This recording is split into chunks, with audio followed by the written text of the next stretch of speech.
રિક્ષા વચ્ચેના ગમખ્વાર અકસ્માતના CCTV footage સામે આવ્યા છે। વલસાડના વાપી જીઆઈડીસી 4 રસ્તા નજીક અકસ્માત થયો હતો, જેના સીસીટીવી સામે આવ્યા છે।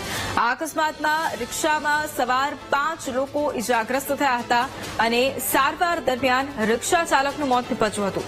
વાપી જીઆઈડીસી પોલીસે આ સમગ્ર મામલે તપાસ પણ શરૂ કરી છે। અને આ મુદ્દે સંવાદદાતા માનવ ફોન લાઈન પર છે। માનવ, જે પ્રમાણે ટ્રેલર અને રિક્ષા વચ્ચે વાપીમાં ગમખ્વાર અકસ્માત સર્જાયો હતો, તેના સીસીટીવી ફૂટેજ પણ અત્યારે સામે આવ્યા છે। શું વધુ વિગતો? સમગ્ર ઘટના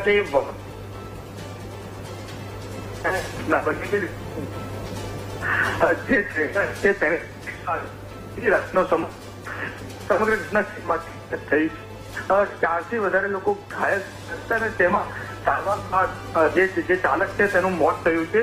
ઘટના અતિશય ગમખ્વાર હતી, કારણ કે જે ઘટના બની હતી અને જે સીસીટીવી સ્પષ્ટ દેખાય છે કઈ રીતે જોરદાર ધડાકા રિક્ષા અથડાઈ હતી અને ત્યારબાદ જે તેમાં સારવાર ચાલકનું મોત થયું છે।